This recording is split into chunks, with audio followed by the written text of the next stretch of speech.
ওয়ালাইকুম সালাম ওয়া রাহমাতুল্লাহি ওয়া বারাকাতুহু। একদিনই ভাই ভারত থেকে মুমিনুল ইসলাম ভাই তিনি প্রশ্ন করেছেন ছোট্ট করে। তিনি বলেছেন যে বিতের সালাত কিভাবে পড়ব, নিয়ম অনুযায়ী আমাদেরকে শিক্ষা দিন বা জানিয়ে দিন, অথবা হাদিস থেকে বলে দিন কি নিয়মে আমরা বিতের সালাত আদায় করব, তাহলে উপকৃত হব। মাশাআল্লাহ, জাযাকাল্লাহ খায়ের, বারাকাল্লাহ ফি। সম্মানিত দ্বীনী ভাই অত্যন্ত সুন্দর প্রশ্ন করেছেন। আল-জাওয়াবু বিল্লাহি তৌফিক, আলহামদুলিল্লাহ, ওয়াসসালাতু ওয়াসসালামু আলা রাসূলিহি মুহাম্মদ, আম্মা বাদ। বিতির সালাতের ব্যাপারে আল্লাহ রাসূল সাল্লাল্লাহু আলাইহি ওয়াসাল্লাম অনেক তাগিদ দিয়েছেন, তাগিদপূর্ণ সালাত নামাজ। আল্লাহ রাসূল সাল্লাল্লাহু আলাইহি ওয়াসাল্লাম বলেছেন যে তোমরা কেউ বিতির সালাত ছেড়ে দিও না, অথবা বিতির সালাত না পড়ে তোমরা ঘুমিয়ে যেও না, অথবা তোমরা অবশ্যই বিতির সালাত পড়বে। তাগিদপূর্ণ সালাত হচ্ছে বিতির। এবং সালাত বিশেষ করে আমাদের উপমহাদেশে যেভাবে সালাত আদায় করা হয় সেটা, সেই নিয়মটা একটু কোরআন এবং সুন্নাহ থেকে হাটকে, দূরে, আলাদা। এবং আমাদের দেশের যে সালাত আদায় করেন 3 রাকাত, সেই তরিকাটাও ভুল। এবং আরেকটা, গড়ামি হতে পারে, ভুল হতে পারে, অথবা জেনেও মানুষকে শিক্ষা না দেওয়া হতে পারে, অথবা মানুষকে ধোকায় রাখা হচ্ছে, সেটাও হতে পারে। সে হচ্ছে সালাতুল উইতার 1 রাকাত, সেটা হানাফি আলেম সমাজ ইনকারও করে থাকেন। তাদের ইকরার করার মনস্থ করেন না বা বলেন না। সেটা কেন? এগুলো বিস্তারিত আলোচনা আমরা আগে আলোচনা করেছি এই ব্যাপার নিয়ে। তবে শর্টকাটে বলবো যে আল্লাহ রাসূল সাল্লাল্লাহু আলাইহি সাল্লামের সহিহ হাদিসের বর্ণনা 1 রাকাত, 3 রাকাত, 5 রাকাত, 7 রাকাত সালাত আদায় করেছেন আল্লাহ রাসূল সাল্লাল্লাহু আলাইহি সাল্লাম। এগুলো আমাদের জানা উচিত। অন্য রিওয়ায়াতে 9 রাকাতও পাওয়া যায়, যদি আবার বোঝা যায় 11 রাকাতও পাওয়া যায়, আবার 13 রাকাতও পাওয়া যায়। এই জিনিসটা বুঝতে হবে। উইতার হচ্ছে বেজর। আল্লাহ সুবহানাহু ওয়া তাআলা বলেছেন ইন্নাল্লাহা উইত্রুন ইউহিব্বু উইত্রা। আল্লাহ সুবহানাহু ওয়া তাআলা হচ্ছে বেজর, এবং আল্লাহ সুবহানাহু ওয়া তাআলা বেজরকেই পছন্দ করেন। তাহলে আল্লাহ সুবহানাহু ওয়া তাআলা বেজরকে পছন্দ করেন, এই কথাগুলো আলেম সমাজ বলতে চেষ্টা করেন না এবং বলেনও না। যাই হোক, আমাদের টপিক হচ্ছে 1 রাকাত থেকে শুরু করে 13 রাকাত পর্যন্ত বেজর হয়ে যায়, সেটা ছিল আল্লাহ রাসূল সাল্লাল্লাহু আলাইহি সাল্লামের আমল। এখন আসি, আমরা উপমহাদেশে যদি 3 রাকাত পড়ে থাকি, সেটাকেই আমরা ধরে নেই। এই 3 রাকাত পড়াটাও কোরআন এবং সুন্নাত বিরোধী। কোরআন এবং সুন্নাতের মধ্যে ওই তরিকায় পাওয়া যায় না যেই তরিকায় আমরা উপমহাদেশে, বাংলাদেশ, ভারত এবং পাকিস্তানে পড়ে থাকি। যেমন ধরুন, আমরা 3 রাকাত সালাত আদায় করলে 2 রাকাত পড়ে আত্তাহিয়াতুর বৈঠক করি, অথচ আল্লাহ হাবিব সাল্লাল্লাহু আলাইহি সাল্লামের এই বৈঠকের আমলটা নাই। 2 নম্বরে আরো কিছু ভুল আছে, যেমন আমরা যখন দোয়ায়ে কুনুত পড়ি, উল্টা হাত উপরে নিয়ে আবার হাত বেঁধে আবার আমরা দোয়ায়ে কুনুত পড়তে থাকি। এটাও কোরআন এবং হাদিস থেকে ক্লিয়ার করে পাওয়া যায় না। তাহলে যেই আমলটা কোরআন এবং হাদিস থেকে পাওয়া যায় না, তাহলে অবশ্যই এখানে গাপলা আছে, ভুল আছে। এবং আমরা যারা সঠিকটাকে আমল করার চেষ্টা করব, তখন যদি আমাদের কাছে সঠিকটা এসে যায়, অবশ্যই আমরা বেঠিকটাকে বাদ দিয়ে যেদিন থেকে আমরা সঠিকটা শিখব, ঠিক সেদিন থেকেই আমরা সঠিকটার আমল করা শুরু করব। মুত্তাফাক আলাইহি হাদিস, আমরা একটি হাদিস দেখব আল্লাহ রাসূল সাল্লাল্লাহু আলাইহি ওয়াসাল্লাম কি বলছেন। আন ইবনে উমরা আন্নার রাজুলা সাআলা রাসূলুল্লাহ সাল্লাল্লাহু আলাইহি ওয়াসাল্লাম আন সালাতাল লাইলি ফাকালা রাসূলুল্লাহ সাল্লাল্লাহু আলাইহি ওয়াসাল্লাম সালাতুল লাইলি মাসনা মাসনা ফাইযা খাশিয়া আহাদুকুমুস সুবহা ফাসাল্লা রাকআতান ওয়াহিদাতান উতিরা লাহু মা কদ্দামা মিন সাল্লাহ মা কদ সাল্লাহ। আল্লাহ রাসূল সাল্লাল্লাহু আলাইহি সাল্লাম এই হাদিসটাতে বলছেন, ইবনে ওমর রাদিয়াল্লাহু তাআলা আনহু থেকে বর্ণিত, তিনি বলেন, জনক ব্যক্তি আল্লাহ রাসূল সাল্লাল্লাহু আলাইহি সাল্লামের কাছে এসে ভিতরের সালাত সম্পর্কে জিজ্ঞাসা করেন।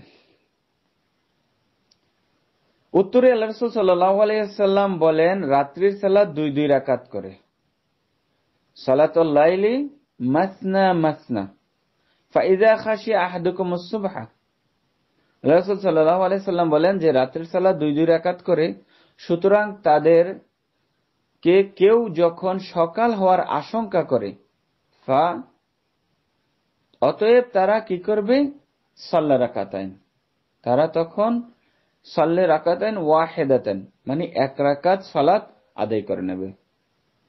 তো তিরালাহু মা কাদ সাল্লাহ। আল্লাহ রাসূল সাল্লাল্লাহু আলাইহি সাল্লাম বলছেন যে যখন তারা 1 রাকাত সালাত আদায় করে নেবে, তখন সে যেন 1 রাকাত সালাত আদায় করে নেয়, এবং তাহলে সেই এতক্ষণ যা পড়েছে তার জন্য সেটা বিতর বা উইতর হয়ে যাবে, বেজর হয়ে যাবে। এ ছিল একটি হাদিস। এরকম অনেক হাদিস পাওয়া যায়।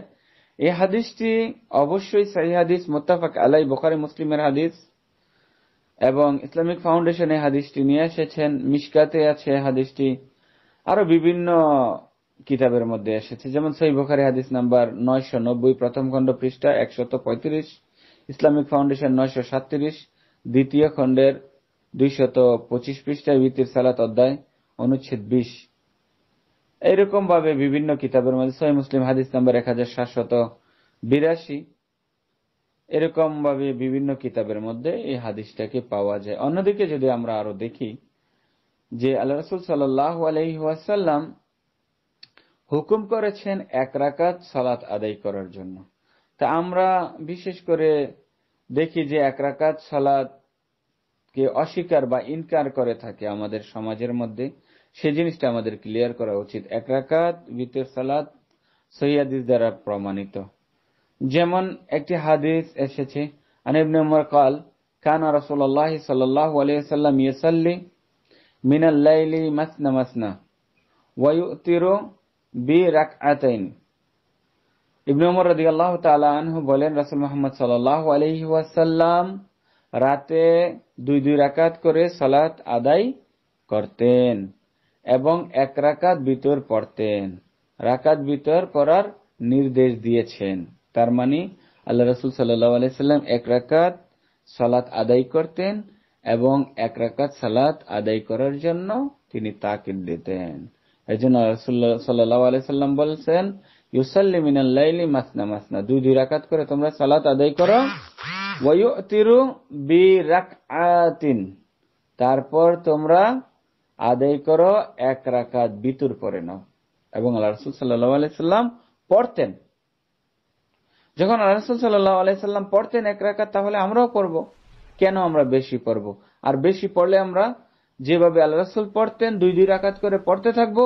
যখন দেখব ফজরের আজান দিয়ে ফেলবে, তখন আমরা 1 রাকাত পড়ে ফেলবো। আর যদি কেউ এশারের সাথে সাথে পড়ে, তাহাজ্জুদ না পড়ে, মানে কিয়ামুল লাইল না পড়ে, তাহলে তারা তখনও এশারের ফরজ পড়ার পরে মন চাইলে 2 রাকাত করে পড়তে থাকবে। তারপরে যখন তাদের আর মন চায় না সালাত আদায় করতে, 1 রাকাত পড়বে, পুরো সালাত তাদের জন্য বিতর হয়ে যাবে। এরকম ভাবে যেন আমরা সালাত আদায় করি। অন্য একটি হাদিসও আমরা দেখতে পারি। এরকম হাদিস অনেকগুলো আছে। যেমন আমরা যে হাদিসটি বয়ান করেছি সেটি সহিহ বুখারী, মুসলিমের হাদিস, তিরমিজির হাদিস, ইবনে মাজাহর হাদিস, সুনানে তিরমিজি হাদিস নাম্বার 461, ইবনে মাজাহ হাদিস নাম্বার 1174, সহিহ বুখারীতে আছে। তাহলে আমরা এই ধরনের দলিল পাওয়ার পরেও আমরা সালাতকে ইনকার করছি, অস্বীকার করছি, এটা অবশ্যই গ্রহীত কাজ। অনেকটি হাদিস দেখতে পারি।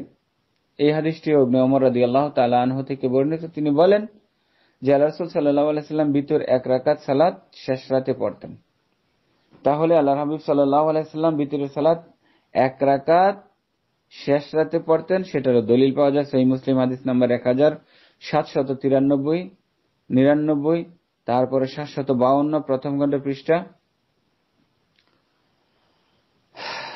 136, ইসলামিক ফাউন্ডেশনে 441, দ্বিতীয় খণ্ড 227 পৃষ্ঠায় বিতর অধ্যায় অনুচ্ছেদ 2, সেই মুসলিমে আছে। তাহলে এই ধরনের হাদিস আমরা পেয়ে থাকি, তারপরেও কেন আমরা হাদিসের আমল করব না? জানি না আমাদের সমাজের মধ্যে যে আলেমরা এই কথা বলে থাকছে।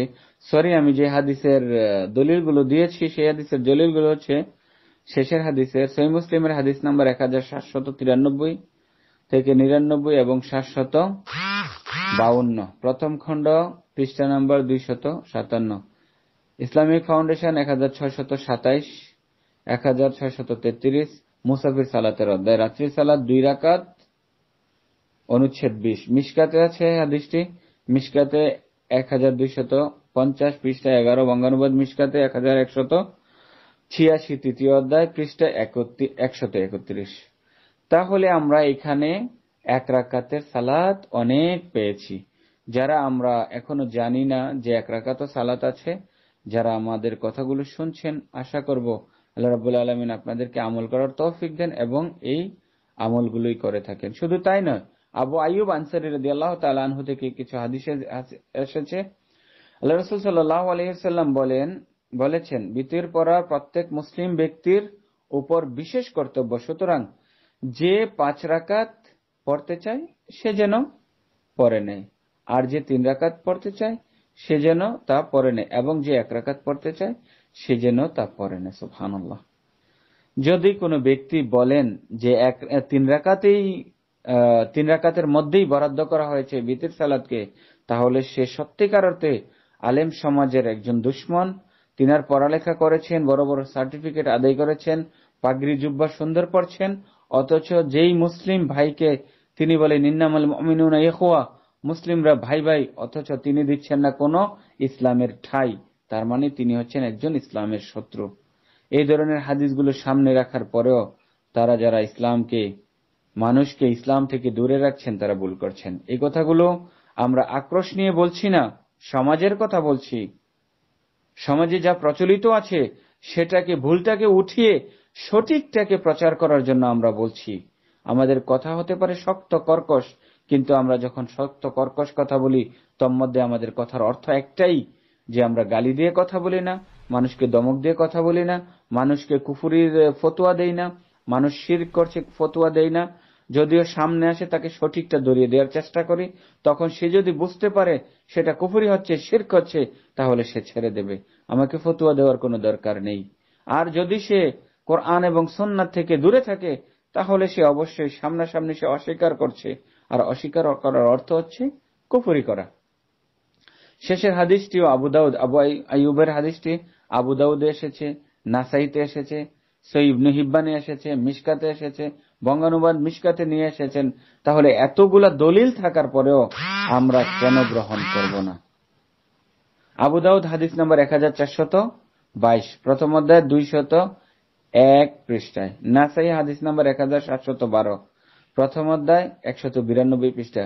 এরকম ভাবে সমস্ত কিতাবের মধ্যে যেগুলোর নাম বলেছি, সমস্ত কিতাবে এই হাদিসগুলো এসেছে। সম্মানিত আমার প্রাণপ্রিয় দিনী ভাই বন্ধুগণ, আশা করব এতটুকুই এনাফ। যারা আমাদের আলোচনাগুলো শুনছেন, যদি আমাদের আলোচনাগুলো সত্যিই ইসলাম সঠিক পথে চলার জন্য আল্লাহ সুবহানাহু ওয়া তাআলা হুকুম দিয়েছেন, আল্লাহ রাসূল সাল্লাল্লাহু আলাইহি সাল্লাম বলেছেন, বাল্লিগু আন্নি ওয়ালাউ আয়াহ, একটি আয়াত যদি জানা থাকে সেটা পৌঁছে দাও আমার পক্ষ থেকে। আন্নি, আল্লাহ রাসূল সাল্লাল্লাহু আলাইহি সাল্লাম সেটাই বলেছেন। এই হাদিসের মধ্যে আল্লাহ রাসূল সাল্লাল্লাহু আলাইহি সাল্লাম পরবর্তী বলেছেন, ওয়া হাদিসু আন বানি ইসরাঈল ওয়ালাউ হারাজ, ওয়া মান কাযাবা আলাইয়া মুতাআম্মিদান ফালিয়াতাবাওয়া মাকআদাহু মিনান নার। আমি যেই কথাগুলো বলেছি সেই কথাগুলোর সার্টিফাই করার জন্য এই হাদিসটা নিয়ে এসেছি, যে আমি যেই কথাগুলো বলেছি এই কথাগুলোর মধ্যে যদি একটা কথাও মিথ্যা বলে থাকি, তাহলে আমি আমার নিজের জায়গায় জাহান্নামে লিখে নিলাম। এটা হচ্ছে হাদিসের অর্থ, সেই হাদিসের বর্ণনা। তাহলে আজকে আমি এই বয়ানগুলো করলাম, এবং আপনার সামনে আরো বিভিন্ন রকমের বয়ান আসছে।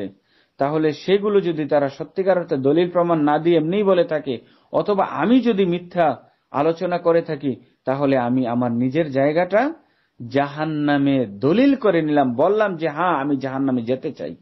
সম্মানিত আমার প্রাণপ্রিয় দিনী ভাই বন্ধুগণ, আমার কথাগুলো আপনাদের ভিতরে অন্তর পর্যন্ত পৌঁছার জন্য কথাগুলো আমাকে একটু শক্ত করে বলতে হয়। আশা করব আমাদের কথাগুলো শক্ত হলেও দলিল প্রমাণ অনুযায়ী যখন কথা বলছি, তখন আমরা এটাকে গ্রহণ করি। আল্লাহ সুবহানাহু ওয়া তাআলা আমাদেরকে কবুল করেন। 3 রাকাত বিতির পড়ার সময় 2 রাকাতের পর তাশাহুদ পড়া, এই জিনিসটা ইসলামে নেই। এই জিনিসটা ইসলামে নেই, কোরআন সুন্নাহ থেকে নেই। কিন্তু দলিল পাওয়া যায়, তাহলে এইখানে যে এই কথাগুলো যে উক্ত আলেমের যে কোনো সহি দলিল নেই, সেই ব্যাপারগুলো আলোচনা করলে তখন ওই যে যতগুলা গোমর ভিতরে আছে ফাঁস হয়ে যায়। যেমন 3 রাকাত একটানা পড়বে, মাঝখানে কোনো বৈঠক করা যাবে না, এটা হচ্ছে সুন্নতি তরিকা। এবং দাঁড়াবে, দাঁড়িয়ে রুকুর আগেও সে দোয়া কুনুত পড়তে হবে, দোয়া করতে পারবে অনেক কিছু, এবং রুকুর পরে আবার সোজা হয়ে সে হাত তুলে দোয়া করবে। এই হচ্ছে আল্লাহ রাসূল সাল্লাল্লাহু আলাইহি সাল্লামের আমল। কিন্তু মাঝখানে বৈঠক করে এবং তাশাহুদ পড়ে তারপরে এটা আবার তারা উল্টা হাত মারে, এগুলো হচ্ছে ভুল। কিন্তু এগুলোর দলিল আছে, কোথা থেকে তারা পেয়েছে? যারা করছে তারা দলিল আছে, কিন্তু দলিল ঠিক নয়। যেমন মহিউদ্দিন খান লিখেছেন, প্রথম বৈঠকে কেবল আত্তাহিয়াত পরে দাঁড়িয়ে যাবে। এটা হচ্ছে মহিউদ্দিন খানের তার কিতাবের লেখা। দুরুদ পড়বে না এবং সালাম ফিরাবে না। যেমন মাগরিব নামাজ যেভাবে পড়ে তেমনি সে আদায় করবে। অথচ আল্লাহ রাসূল সাল্লাল্লাহু আলাইহি সাল্লামের হাদিস অন্য। মহিউদ্দিন খানের একটা কিতাব আছে তালিমুস সালাত, আর সেটার পৃষ্ঠা 171 তিনি বলেছেন।